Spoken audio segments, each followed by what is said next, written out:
Hi friends, welcome to Tilaha Home. இன்னைக்கு நம்ம இந்த வீடியோல பேக்கரி ஸ்டைல்ல நல்ல சூப்பரான சாஃப்ட்டான பால் பன் எப்படி பண்றதுன்னு பார்க்க போறோம். வீடியோக்குள்ள போறதுக்கு முன்னாடி நம்ம சேனல் இதுவரைக்கும் நீங்க Subscribe பண்ணாம பார்த்துட்டு இருந்தீங்கன்னா மறக்காம கீழ இருக்கிற ரெட் கலர் Subscribe பட்டனை கிளிக் பண்ணிக்கோங்க.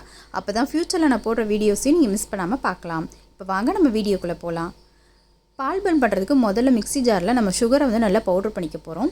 3 டேபிள் ஸ்பூன் அளவுக்கு சுகர் எடுத்துகிட்டு அது கூடயே 2 ஏலக்காவையும் சேர்த்து நம்ம பவுடர் பண்ணிக்கலாம். ஏலக்காவை வந்து தோடோடு போட்டோன்னா அது நல்லா மையா பவுடர் ஆகாது. அதனால் உள்ளே உள்ள அந்த வித்தை மட்டும் போட்டு நான் பவுடர் பண்ணிக்கிறேன். இப்போ இன்னொரு பவுல் எடுத்துகிட்டு அதில் 1/4 கப் அளவுக்கு தயிர் வந்து எடுத்துக்கிறேன்.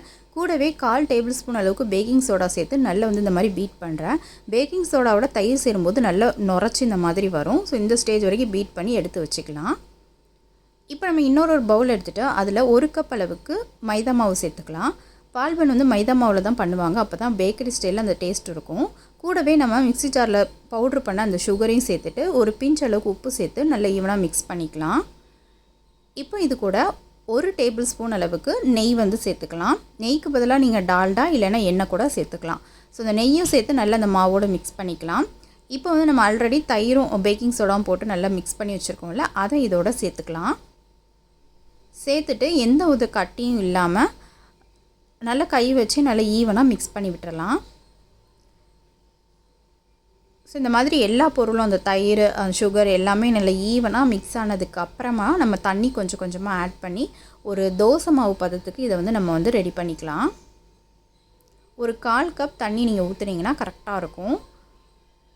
ஸோ தண்ணி நல்லா ஆட் பண்ணி இந்த கன்சிஸ்டன்சிக்கு மாவு வந்து கலந்துக்கணும். தோசை மாவு பதத்துக்கு இருக்கணும். அப்போ தான் நம்ம எண்ணெயில் போடும்போது கரெக்ட் கன்சிஸ்டன்சி இருக்கும். இப்போ இந்த மாவு வந்து ஒரு 1/2 மணி நேரத்துலேருந்து 1 மணி நேரம் வரைக்கும் ஊறணும். அப்போ தான் வந்து நல்ல உப்பி வரும் நம்மளுக்கு. ஸோ அதனால் ஒரு 1/2 மணி நேரத்துலேருந்து 1 மணி நேரம் வந்து இது ஊறிட்டுருக்கட்டும். இது ஊறுறதுக்குள்ளே நம்ம இந்த பக்கம் வந்து சுகர் சிரப் வந்து ரெடி பண்ணிக்கலாம். அதுக்கு ஸ்டவ் ஆன் பண்ணி ஒரு கடாய் ஒன்று வச்சுட்டு அதில் வந்து 3/4 கப் அளவுக்கு வந்து சீனி எடுத்திருக்கேன். அது கூடவே 1/2 கப் அளவுக்கு தண்ணி சேர்த்து சுகரை வந்து நல்லா கரைச்சிக்கலாம்.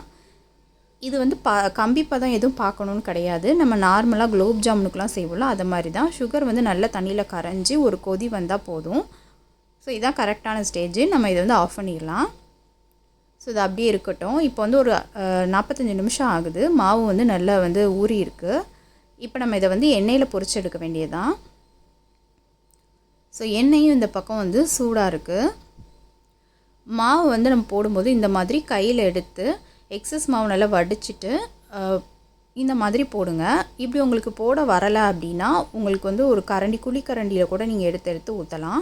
ஸோ நீங்கள் போட்டோன்னே பார்த்தீங்கன்னா நல்ல உப்பி வரும். ஒன்று உப்புன பறவு இன்னொன்று போடுங்க. ஏன்னா அடுத்தடுத்து போட்டிங்கன்னா முன்னாடி போட்டது வந்து உப்பி வராது.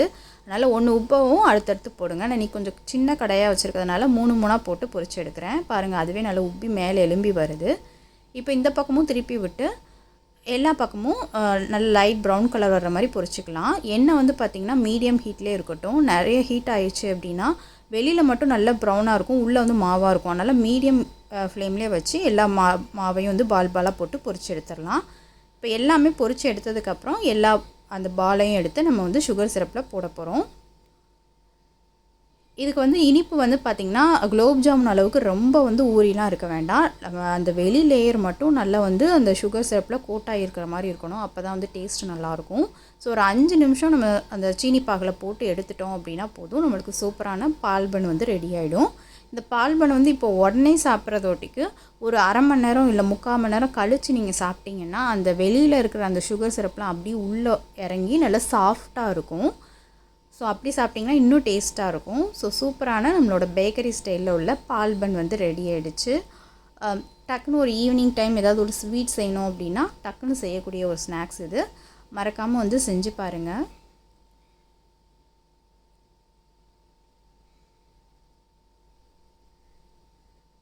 இந்த வீடியோ உங்களுக்கு பிடிச்சிருக்கும்னு நினைக்கிறேன். இந்த வீடியோ பிடிச்சிருந்துச்சின்னா மறக்காமல் வந்து ஒரு லைக் கொடுங்க. சேனல் மறக்காமல் சப்ஸ்கிரைப் பண்ணிக்கோங்க. உங்களை நெக்ஸ்ட் வீடியோவில் மீட் பண்ணுறேன். And then bye.